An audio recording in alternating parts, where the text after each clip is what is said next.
Welcome to HB Reddit Stories. Today we will see stories of r/am I the a-hole. Am I the a-hole if I asked my daughter's deipnophobic boyfriend not to come over when we are eating? My daughter been dating this guy a couple months. One day he was going to hang out and watch movies and have pizza. We ordered pizza, extra to ensure we had enough for him, and as soon as I got home with it, he walked out without even saying goodbye, which we thought was rude. On another occasion we invited him to a restaurant to celebrate a special event for my daughter. He ordered food, but didn't eat and spent most of the dinner in the bathroom. Finally we spent the day out with him along and stopped for food. We were all famished. I encouraged him to order something, my treat, along with everyone else, and he refused. Then he just sat there awkwardly watching everyone eat. It made me very uncomfortable because I don't like people watching me eat. I told my daughter that I think he's been pretty rude, but she likes him so she thinks his behavior is no big deal. A little while later, my daughter informs us that he has an issue eating in front of people. So I say, well, that's fine, but then he doesn't need to hang around at mealtimes because it makes me uncomfortable eating in front of someone that isn't eating with us. Now my daughter is mad that I'm discriminating against his disability, and I wouldn't treat someone else like that if they have a disability. Am I the a-hole for not wanting him around at mealtimes? Top comments. If someone has a phobia of eating in front of others but otherwise still wants to hang with the gang during meal times, forcing them out of the dinner table is unnecessarily harsh. Would you force someone away from the table if they just had dental work and can't eat, or if there was any compelling physical reason why they wouldn't be able to join in the meal? Somehow I doubt it. Just being uncomfortable with someone not eating at the table isn't a good enough reason to tell them to leave. That being said, if you didn't want the guy around because he had been rude for doing things like leaving without saying goodbye the moment you come home with food, or ordering something and then not eating it, that's a different matter entirely. It low-key does sound like this guy has severe social anxiety around food and company, but he really should have let you know instead of forcing your daughter to explain it to you secondhand. He also definitely should have let you know before letting the situation devolve into scenarios you mentioned before, the walking out on the movie, ordering and then not eating, where his behavior can easily be mistaken for outright rudeness. Depending on how involved you intend to get with this guy/how serious your daughter is about the relationship, it might be worth having a conversation with him about this so you know how to proceed with him going forward, about whether or not you should offer food when he comes over, or if he even wants to be there for mealtime with the gang, without just, fully stonewalling him. Edit. Need to deliver judgment since this is the top comment somehow, so F it, everyone sucks here. If you're going to exclude the guy from the table, don't hide it behind a flimsy reason like, him not eating makes me uncomfortable. That's what your daughter is using as ammo against you because it's BS. Just tell her that you didn't like how he acted outside of not eating and cite how he behaved rudely in previous encounters, and that's why you don't want him at the table anymore. Phobia/disability does not give you a pass to leave without saying goodbye or order food on someone else's dime, then not eat anything and then spend the entire dinner in the bathroom. If you intend to build a more positive relationship with him, though, it might be worth asking him if he even wants to be invited to meals to begin with, because it honestly sounds like he doesn't. Edit 2. I don't have the time to respond to 100+ comments since there's apparently an all-out war going on in these threads, so I'll just reiterate my key points. You are entitled to be comfortable eating in your own home. There is nothing stopping you from disinviting someone from the table for any reason. However, disinviting someone from the table solely because they don't/can't eat can be seen as a holish or even discriminatory, which is why OP's daughter in crying discrimination. All of this can be fixed by just changing your reason for disinviting him to, I don't want him over at meals because he acts rudely while also not eating. Citing his silent departure at the movie/pizza incident, or his ordering at the restaurant event and then not eating, or even just his sitting around awkwardly while staring and not contributing to the social atmosphere while not eating are all valid and shifts the blame from something passive that he shouldn't reasonably be blamed for, not eating, to something active that he can and should be held accountable for, being rude. Your daughter cannot cry discrimination because phobias/disabilities/whatever do not give you an excuse to actively be rude and ruin everybody else's time. Alternatively, all of this can probably be fixed by just talking to him directly, which nobody seems to have done. Good luck to that dude because that sounds like a horrible way to live. I think not the a-hole because he ordered food at the special event, presumably you paid for it, and then didn't eat it. Did he take it home? And not communicating why he's leaving the room is weird, and yeah, I would find it rude too. This is the sort of disability that he should get therapy for until he can eat in front of others comfortably. Like he spent a special evening in the bathroom. Why? If he wasn't eating, then what was the problem? You mentioned he sits there awkwardly. Does he talk to people? Not the a-hole. It's okay if he has this phobia/disability, but what's not okay is the fact that he doesn't communicate anything about it but will sit in the bathroom or order food and then not eat it. This is rude behavior. Not sure why he has to be there at mealtimes if he's not going to eat anyway. Why can't he come over before or after meals? Not the a-hole. Phobias are not disabilities, they are anxiety disorders, and her boyfriend either needs to get therapy for his discomfort or, as you have suggested, avoid causing you discomfort. Edit, I see other commenters are treating the phobia as a disability. For me, the difference is that a disability is not always manageable/fixable in respect of being treatable, although of course accommodations can and should be made. Anxiety disorders are 100% treatable if the person is willing to engage with that. It's only not none here, because your daughter is being ridiculous, I'm afraid. You're specifically uninviting her boyfriend from meals because of his behaviors. If she had a mobility impaired or deaf boyfriend, for example, I'm sure you would be happy to have him eat with you. Your daughter asked for drama. She didn't warn her family about her boyfriend's social problem. He let you spend and go through this situation many times. Wants the whole family to adapt to a boyfriend. The problem is his, there is therapy, which he can treat. The dynamics of your home and family should not be altered by your daughter's boyfriend. You should feel good in your home and with your loved ones, especially at mealtimes. Your daughter is spoiled, rude, selfish. The problem is her for you and her boyfriend. She is inflicting unnecessary pain on him. Think about it. Next story. Am I the a-hole for refusing to a help visit for my daughter-in-law and son since they won't allow me to stay in their home?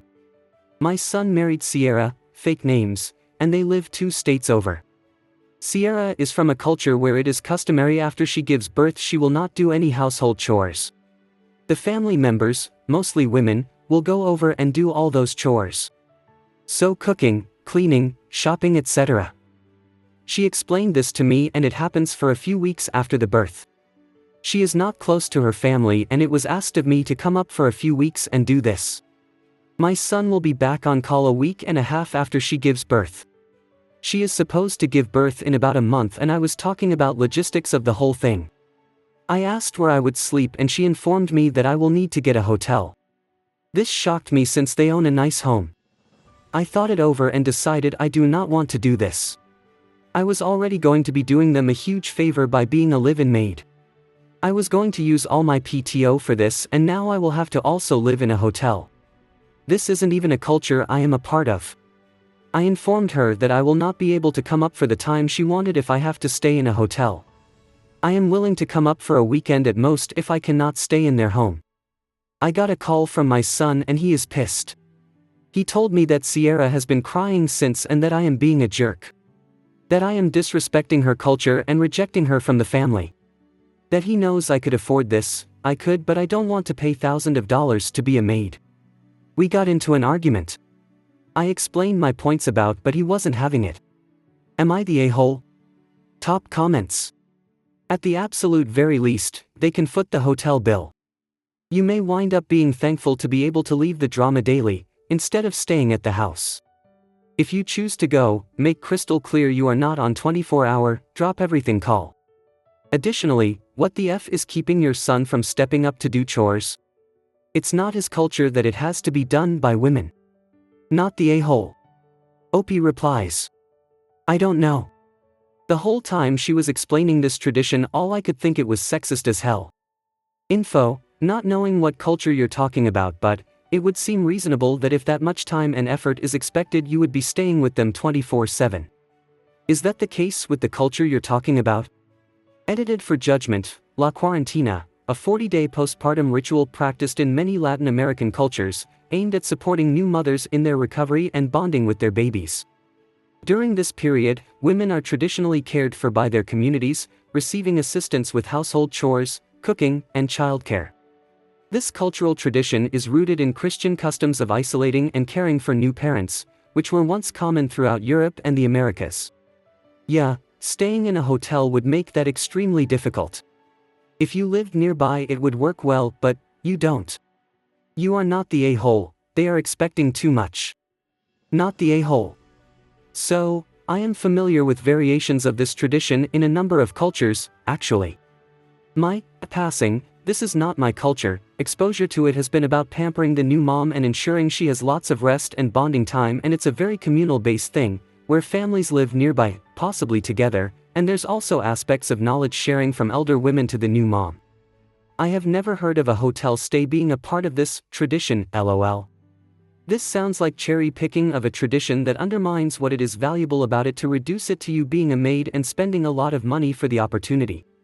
Are all the women of her family staying in hotels or just you? Not the a-hole. Your son and daughter-in-law want you to travel, use all your PTO and pay for and stay in a hotel because culturally your daughter-in-law needs to be waited on hand and foot after giving birth? Oh, heck, no. I was lucky. My mother and mother-in-law worked out a schedule to drop off meals or some groceries and pop by so I could take a shower after I gave birth.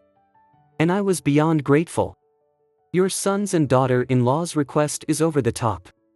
Your son needs to look into the parental leave policies at his employer and take off additional time if his wife needs assistance. Next story. Am I the a-hole for telling my roommate I don't cook food she likes because I don't cook for her? I, 21M, and my girlfriend, E, 20F, live together with a roommate, 31F. We all contribute equally to our monthly house food meant for everyone, not one specific person, budget. We can still have our own food, and as long as we communicate so nobody eats someone else's food. A couple weeks ago, I made myself and E some spaghetti with the house food. Just noodles and generic brand canned sauce, nothing fancy. Quick and easy because I was feeling lazy. I was at work until late that night, and myself and my girlfriend ended up finishing all the spaghetti. When I came home, she saw the dirty pot in the sink and made a comment about being sad there was none saved for her. I asked if she wanted me save some for her next time I made it, but she didn't really give me a straight answer. I got the feeling she wanted me to though, so I made a mental note to do that next time I made spaghetti and moved on. A few days later, I made some pork chops. Again, nothing fancy. E wasn't hungry and didn't eat her portion, so I offered it to A when she came home. She accepted, however when she put the food in the microwave to warm it she made a face as the smell hit her. She tried not to let me see, but I could tell she wasn't thrilled. She took the food into her room to eat, which isn't unusual for her, so I don't know if she finished it or what. Since then, whenever we're in the kitchen together and I'm cooking, she's been kind of hovering over my shoulder and trying to give me advice on how to season my food. And honestly, sometimes it's good advice. I'm one of those people who views cooking as a constant learning thing, so I don't mind taking suggestions. However, she gave me an attitude whenever I didn't do something how she wanted or liked.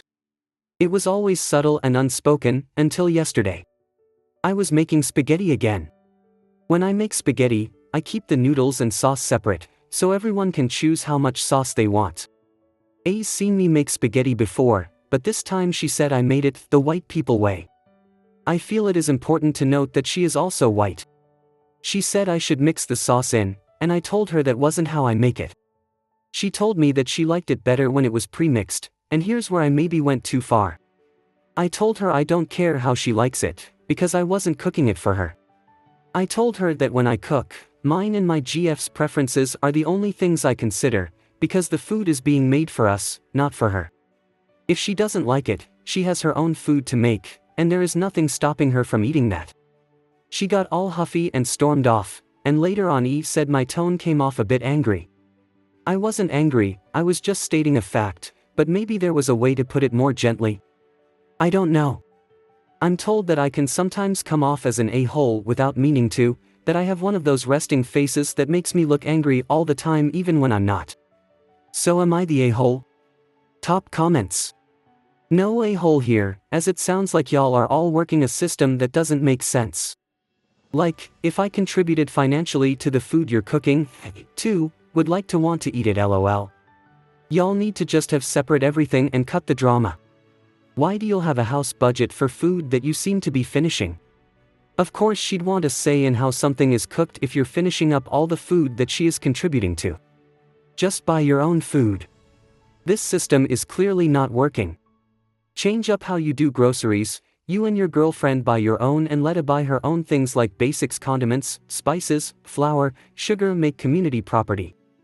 A is wanting someone to cook for her, that's the bottom line. You told her straight up, and many times people see being straightforward as rude, abrasive, etc. When I say something I say it, I don't use a lot of pretty flowery language. But that's me. Not the a-hole. Well, she is paying for the food you use. So I feel like you guys need to separate your food budgets. I've had many roommates and we've never done a combined food thing. Maybe at most someone would buy milk or bread once, then someone replaces it, definitely not for things like spaghetti and pork chops. Everyone sucks here, because this setup is just stupid. I'd be annoyed too if someone was poorly cooking the food I bought, lol. Next story. Am I the a-hole for turning my teenage niece away at the door and telling my sister to wake up because of how my niece treats my own daughter? My sister Teresa has a 16-year-old daughter, Quinn. Quinn and I used to be very close when she was younger, and loved having auntie-niece time together. However, since becoming a teenager, Quinn has become very snarky and sarcastic in a mean way. I particularly don't like the way she behaves towards my own daughter Bella. She is 6. Quinn crosses the line. A particular episode of verbal cruelty at a birthday party was when I'd had enough and told Quinn, "I don't want you to come over until you can start being nice to Bella." Teresa was present when I said this. We live a short walk away from each other. A few days ago, Quinn arrived and wanted dinner, and I turned her away at the door and told her, "I don't like how you treat my daughter. Unless it is an emergency, you are not welcome over." Teresa called me because she said I was a horrible person for turning Quinn away because she is 16 and my niece was upset. Teresa has stopped trying to do anything serious about Quinn's verbal attitude and has justified it in the past with statements along the lines of, "That's just how some teenagers are, it's a teen thing. Teenagers shouldn't be treated like young children," or, "Quinn's almost an adult. It's not your place to parent her like some child."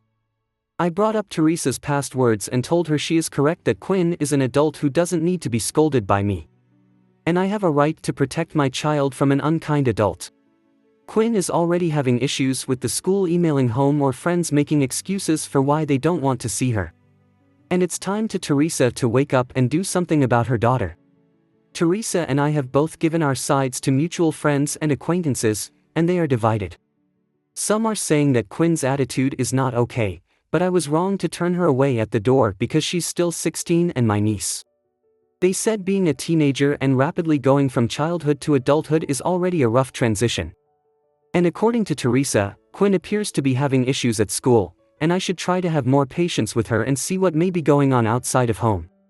Regardless of the reason, I feel I had to set a hard boundary with Quinn's behavior. It isn't an easy time, but at 16, you still know right from wrong. And Bella doesn't deserve to be subjected to that kind of treatment. But are my friends/acquaintances correct that I was too hard on my niece and sister and should apologize for how I responded to them? Top comments. Not the a-hole, your responsibility is to your daughter, to protect her. Any of your friends who would let a 16-year-old bully their 6-year-old child just because they happen to share blood is a crappy parent. If Quinn is willing to apologize to Bella and promise to only use kind words at your house, I would be willing to give her a second chance, but only if she seemed like she actually was willing to behave and she and Bella would not be allowed to interact unsupervised for a long time. Opie replies. For now, I am waiting for Quinn to be willing to give a sincere apology. Her past ones have been excuses along the lines of Bella needs to stop acting like a baby, Bella's overreacting, it was a joke, or saying sorry in a sarcastic tone. If Quinn does give a sincere apology, then I will welcome her back into my home. But it will take a while for her to re-earn my trust enough to be left alone with Bella. Info, I feel the need to ask why Quinn showed up and wanted dinner. That's a little odd. Is her mom not feeding her? Is there food in their home? Did her mom not teach her how to cook? Opie Repleasy make a specific dish every Sunday. Quinn knows how to feed herself, she just wanted what I was making. Not the a-hole. Quinn needs to understand that words actually harm people, that's what adults tend to forget a lot of times. You set a good boundary. I remember when my friend's kid kept talking about gross crap in front of me to see how cool she was, but I was not having that crap. I asked her once, and then she did it again. I told her, dude, if you keep talking to me this kind of way, I will legit leave. I do not care for that. Kids need to understand that, hey, this behavior, this ain't it, man. You're causing too much issues. I hope you guys liked this video. If you did, make sure like, comment, share and subscribe the channel HB Reddit Stories.